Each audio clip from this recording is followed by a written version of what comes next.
Voltage, and this is gonna be. The show where we put every character from Super Smash Bros. Into a giant anime. This is Harry Bogart versus Ken Masters Smash Bracket. I've been waiting for about 2 weeks for this to happen since Snake got his butt kicked. But let's see who's gonna win this. Canonically the most powerful. Let's get into it. Me personally, my money is on Harry. Hotel tycoons living out of San Francisco, California. His parents were so loaded that it took 20 minutes just to drive from the front yard to the main house. And as a result of this life of luxury, Ken slowly became a living Darman villain, becoming entitled, conceited, and caring more about having a good time than anything else. He had a general lack of respect for anyone around him and lived a life free of discipline. And this is live right now, I'm watching it. Up and realized, holy crap, I have a selfish brat for a son, and it's time to step up my parenting and teach him that you can't just use money to solve all of your problems. Which he did by sending Ken away to train with an old martial arts master named Goken to learn discipline and respect in a temple far, far away in the Japanese wilderness. So, I guess do as he says, Ken, not as he does. When Ken first arrived at the temple, he was incredibly resistant to change and was skeptical of his new master. But after years of intense training, Ken slowly started to gain a respect for his master and see a new side to life. This was in no small part due to a fellow student at the dojo named Ryu. Ryu was the embodiment of everything that Ken Masters wasn't. While Ken tended to be hot-headed, optimistic, and chatty, Ryu was stoic and serious. Ryu focused on perfecting the fundamentals, whereas Ken took the fundamentals and added his own unorthodox, fiery spin to them. And even though Ken started as a conceited hothead, nothing quite humbles somebody like getting beat up time and time again, which is a lesson that Ryu made sure to teach his new friend. And through their time learning martial arts, Ryu served as something that Ken never really had in his entire life, a challenge. But more than that, he became something else that Ken never had, a brother. Ken was inspired by Ryu and strove to become an even better fighter than him. And as the two students trained under Goken, they learned a variety of powerful fighting techniques to get the edge up on each other. Shoryuken, Hadouken, Tatsumaki Senpyaku, Shoryuken, Shinryuken. What? Something stupid in Japanese. Over a decade of trying to best each other, Ken and Ryu always ended up neck and neck in their skill and abilities. In fact, these two are so close in power that later on in their lives, they were scanned by a machine that showed their power as being statistically identical. And not only was their power perfect, Statements of scaling must be backed up by feats. States must be directly shown to comparable. Simply beating an opponent in a fight is not enough to scale. A character attack power scales to their opponent's weakest durability feat if they can harm them. If they one-shot them, that scales to their max durability. Okay. But their skill level was also so close that it wasn't uncommon for them to fight an entire afternoon with neither coming out the clear victor. No matter how powerful Ryu became, Ken was always right there to give him a run for his money and be an invaluable training partner. And this period of training in their lives really shaped the two fighters into entirely different men than they once were. Ken taught Ryu how to lighten up every now and then, and he kept him on his toes with his wild and unorthodox fighting style, whereas Ryu taught Ken the importance of respect, discipline, and fundamentals. Eventually, though, like all good things, their training came to an end, and the two went their separate ways to compete in various martial arts tournaments. Ken went back to America and entered several national tournaments, easily sweeping through the brackets and defeating the champion Zangief to claim the title as Martial Arts Champion of the United States, which was no simple task. Zangief is strong enough that he's been able to suplex somebody out of orbit, and he's bragged that he can crush man's head like sparrowing between thighs. But Ken was able to take these attacks from him and take him out with very little issue. Long gone was the spoiled rich kid who lived life with a silver spoon in his mouth. Instead, through hard work and determination, Ken lived a life of honor and discipline. This new outlook on life was obvious to everybody who met him, and it even led him to meeting and marrying his wife, Eliza. While Ryu kept his life focused on martial arts exclusively, Ken decided to live a more balanced life. He settled down with Eliza, and together they had a son named Mel. Ken's parents also placed him in charge of running the family business. For the first time in his life, Ken truly had something to focus on besides just fighting. And for the first time in his life, he truly had meaning. But while you might be able to take the man out of the martial arts championships, you can never take the martial arts champion out of the man. Even through his married life, Ken continued to compete in tournaments and went on several different adventures with his old friend Ryu. Together, these two have taken out evil dictators, traveled to different dimensions, and even fought their way through hell, decapitating zombies and still making it home in time for dinner. There was also that time in the Street Fighter EX series where Ken and Ryu were dealing with dudes strong enough to punch them into Jupiter, but they just kept on fighting. And this fighting was more than just a pastime for Ken. It was a way of life. It led him to new friends and new family that he otherwise never would have met. His journeys also led him to finding new rivals to push him even further in his abilities, such as Terry Bogard, the fierce fighter of Southtown. When Ken heard about a blonde fighter in red who could kick some serious butt, he traveled and joined a tournament just for the chance to face off against him. And while we never got a clear canonical winner between the two, we did get some really great moments, like Ken returning Terry's hat to him, or Terry saying that they shared a similar smell. But I don't just bring this up for the sake of today's battle. I think that Ken's eagerness to seek out new friends and new rivals wherever he can find them to push himself even further is indicative of what makes him such a formidable fighter. Ken is somebody who would have had every reason to live an easy and charmed life, gliding by on the success of his parents. But that isn't what he did. Ken is the kind of guy to run into fire just to see if it will make him stronger, all while keeping a smile on his face and a positive attitude. And he brings this attitude with him wherever he goes. When Ryu was struggling with evil impulses and most people were too weak or too afraid to confront him, Ken was the one to jump in and help bring him back from the brink. Ken Masters is undoubtedly one of the best fighters to ever live. But when it comes down to it, he's so much more than that at the same time. Ken is a testament that no matter where you start from, there's always a way to improve yourself and seek true fulfillment. While he had a rough start, by letting friends and family in, Ken allowed his pride to be broken down, and he found something truly worth fighting for. He's seen some seriously dark things in his life, like, again, hell. But in the face of all of it, he maintains his fiery passion and sense of optimism, always being there to face impossible odds and prove that he truly is the master of his own destiny. Now let's see how he stacks up against his opponent for today, Terry Ryu. Bogard. And to do that, I'm going to bring in a longtime friend and fellow content creator, Blastbox, to present the character. I'm incredibly excited to work with him, and his info will be in the description. Also, thank you, Blastbox, for saving me from this while I have a cold. I don't know if you could tell in my voice. No, I could tell. Without further ado, let's check out Terry Bogard. It's not that hard to tell. You're sick. One fateful day on the abrasive streets of Southtown, accomplished martial arts master Jeff Bogard is brutally killed by former fellow martial arts student Geese Howard, who was jealous that their master chose Jeff to learn the secret techniques of their art instead of him. Unfortunately for Geese, Jeff's murder was witnessed by his recently adopted sons, including the one who would grow up to become known as the Hungry Wolf of Southtown, Terry Bogard. No problem! Terry vowed to avenge his father, along with his brother Andy, and the two agreed to take 10 years to hone their martial arts skills before challenging Geese. While Andy left to train in Japan, Terry stayed behind in America to train in the only place he had called home before being adopted, the streets. Knowing he had a long way to go before he could challenge Geese, Terry took advantage of every opportunity he could find to become a better fighter.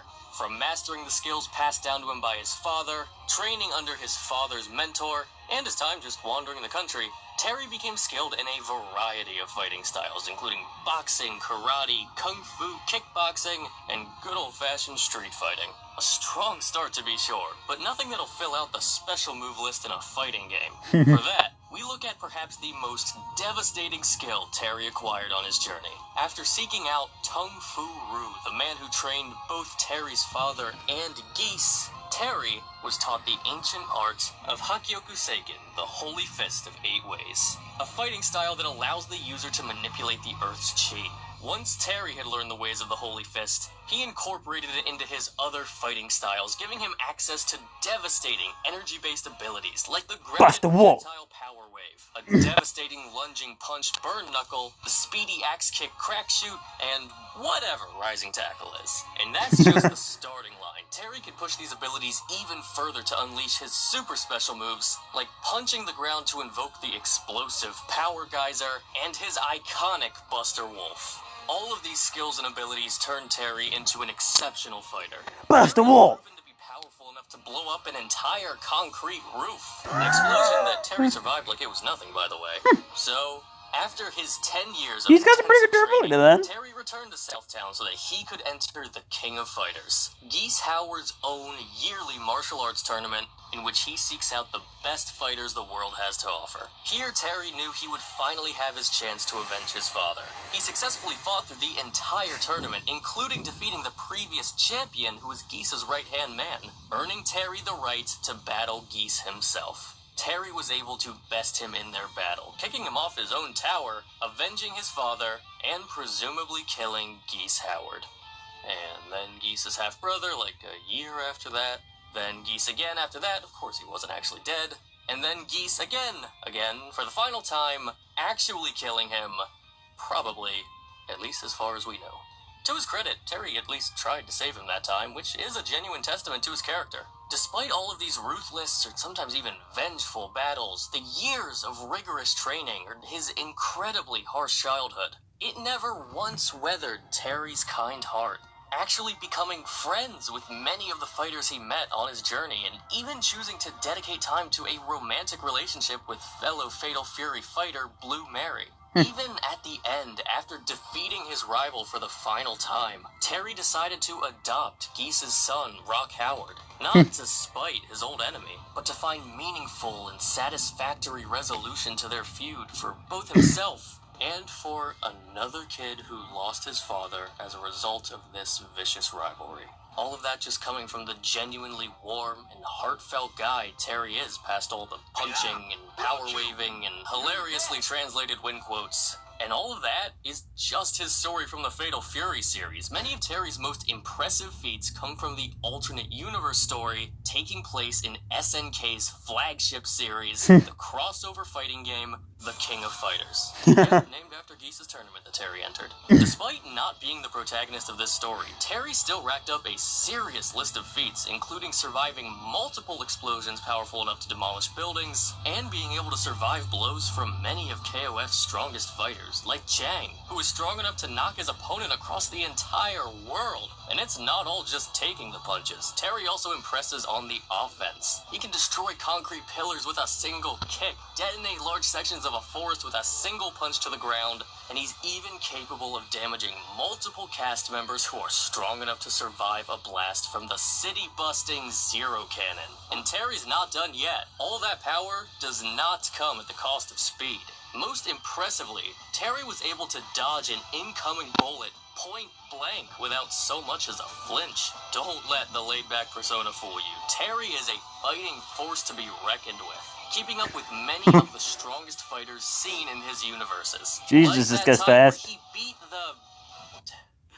the actual god of war, Mars. Okay, since when did Terry pull off so much crazy stuff in the animations? I've only played Terry's game where his most impressive feat is like winning an arcade arm wrestling game. Alright, Smash Bracket team, kinda opening my eyes here a little bit. This dramatic enough for you? Hey. In the end, that exceptional combat prowess is only half of what makes Terry such a special combatant in the world of fighting games. Unlike many of the fighters from his game or others, Terry takes a genuine joy from the experience of fighting. Terry is just always happy to show up to the next bout, whether he's just helping out a friend or facing down a god. Like the player shoving quarters into his arcade cabinet, Terry's just happy to be there. Be there to fight, be there at the local bar with friends, be there training his son to fight just like his father taught him. It's such a rare and special mix for a fighting game protagonist to be an unrelenting powerhouse in battle, but also just a great, wholesome, all-American dad, someone I just want to be my friend. I mean, his favorite hobby is gaming, and he has a pet monkey named Yuki. Tell me you don't want to go play video games with Terry rockin' Yuki right now. You can't do it. Heck, my segment's wrapping up anyway. I might go do that right now. That is Terry Bogard, the legendary wolf from Southtown. Thank you so much to the Smash Bracket team for letting me come on here and tell you all about my boy. I do appreciate it. Here's to a good, clean fight between two of my favorite blondes in fighting games. Live and let die. Ink, the floor is yours. Thanks for that, Blastbox. As I said, Blast is a longtime YouTube friend of mine and makes excellent content. Please consider checking his stuff out below. But with that said, it's time for our fight. If If you want to help support the series and enable us to finish this project to the end, please consider checking us out on Patreon or YouTube membership. We've got early works in progress, music, artwork, and other I'm looking forward to Rosalie versus Robin. I'm looking forward to that. $4 per month is a huge help. But with that out of the way, let's find out who will advance on to the next round of the Smash bracket and who will be disqualified. And to even stand a chance, we both knew we had to get strong. Lucario! We've been traveling together ever since then. Awesome! I can feel him beginning to push my limits. I see. That sounds pretty intense. Awesome! Lucario's still okay. Safe. We've really got no choice. That said, if we want to win, we're gonna need backup. And I think I know just the guy. I didn't mean to strike the wrong chord with you. I'm not loving rolling to your rock. So let's boogie! Ooh, tempting offer, handsome. But unfortunately, it's time to play your outro.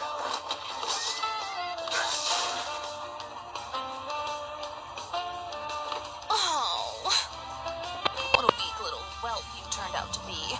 Maybe next time don't play it like...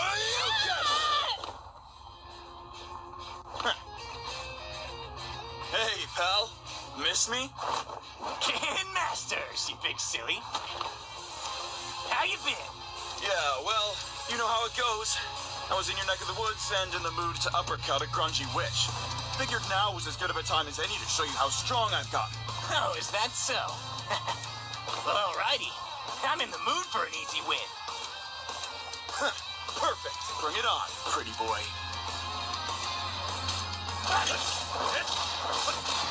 Ready! Time for an encore.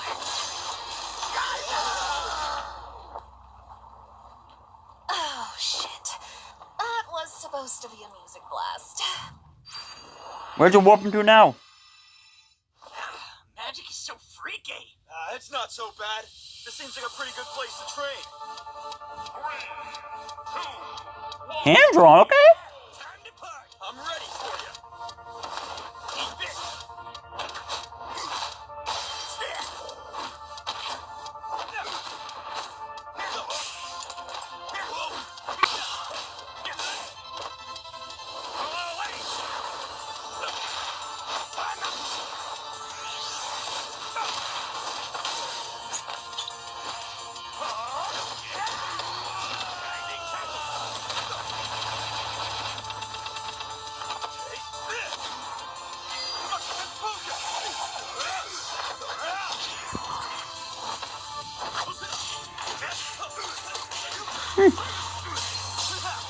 This is my fatal fury. No, no, no, no, no, no.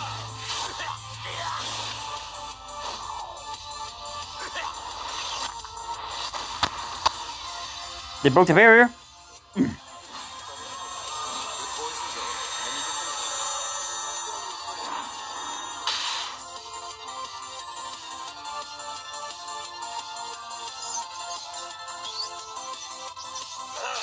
This place reeks. You share a similar smell. I just came from training. Ready!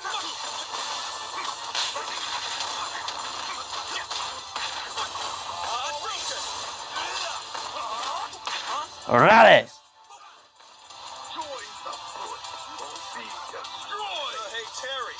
I think we've got company. Oh, you think? You them? Two of us. Poor little guys. $10 says I can take down more ninjas than you. Deal? Go on. Oh, that's cheating.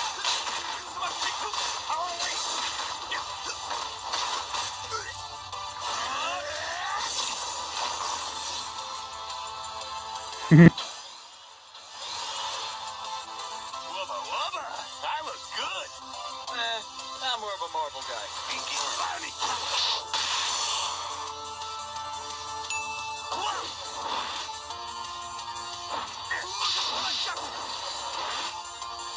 Hey, Kirby. Come on. Are you okay? Never better, pal.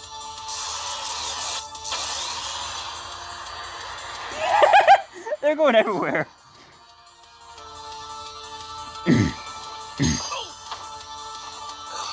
This is giving me a headache.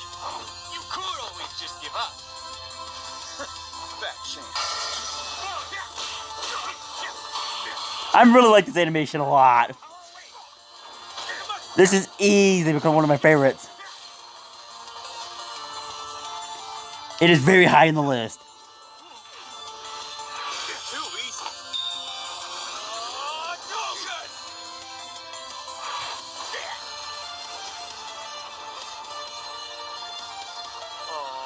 Giving up already?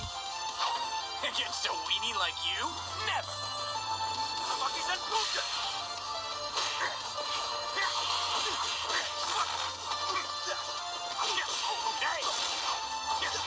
This is a long one as well.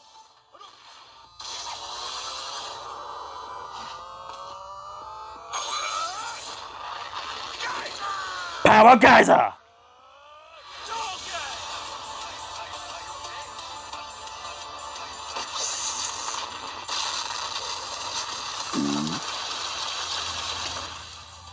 Okay, let's get serious. Let's end this.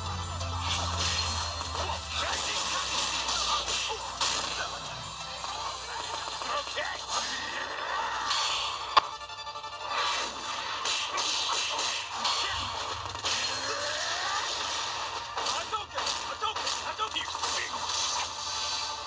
Are you okay? Buster Wolf! And Called it! there you go. This was an incredibly fun match, but it wasn't exactly a Terry used Buster Wolf to burst through Ken's last-ditch Hadouken to either knock him out or kill him. If Ken wins, parries one of Terry's attacks and does a new Evil 37. If Terry wins, dodges one of Ken's attacks and hits him with the Power Geyser and or Buster Wolf. I say Terry and Ken have close quarters beats down to eventually have Terry land or Buster Wolf to get the win. And who knows, maybe they can go against Ice Screw or something after that. It'd be cool. close match. While both fighters have dedicated themselves to the art of fighting, Terry is just cut from a different cloth. This bullet dodge is way faster than anything that Ken's been able to perform, and Terry is able to hit hard enough to hurt fighters capable of taking 0 damage from the Zero Cannon, which was devastating enough to obliterate an entire city. While Ken has been able to fight toe-to-toe with some of the best fighters in his universe, Terry's been able to hold his own and outmatch the literal god of war. And that's not even the only god that Terry's fought to a standstill. King of Fighters gets weird sometimes. So Terry's not only likely the faster of the two and the more skilled fighter, but when you look at their best strength and durability feats, it really just puts the nail in the coffin of any chance that Ken had. If we assume that Ken was able to hit just as hard as Ryu in his base form, Ken would need to hit Terry over 186,000 times at his maximum power in order to take the victory, whereas Terry would only need to hit Ken about 15 times. Oh, wow. There's just almost zero chance that Ken would be able to ever take this match. Yeah. Terry even does better dad jokes than Ken. Terry Bogard is the winner and will be moving on to the next round of the Smash Bracket. Next time on the Smash Bracket. Who is it? Samus? Okay. Or Zero Suit, which one? Samus or Zero Suit? Or Ridley? Okay, Ridley is actually in it. That's Ridley versus Bowser. Wait. Oh no, Ridley versus Link. Yeah. Again? Ridley versus Link again? Cool. I'm looking forward to the rematch then. Okay. That I'm actually looking forward to. The first round was actually pretty lackluster for this, but Ridley versus Link 2. Link won the first round, but can he win the second time? Because I don't think Ridley should win this fight. Because Ridley, he just seems like a much better warrior than Link would be in most of these circumstances. But this is a close match for Ridley versus Link. I'm warning who will win this. I'm looking forward to this big time. Anyway, guys, thank you so much for watching this video. Don't tell your Alexa after new. See ya!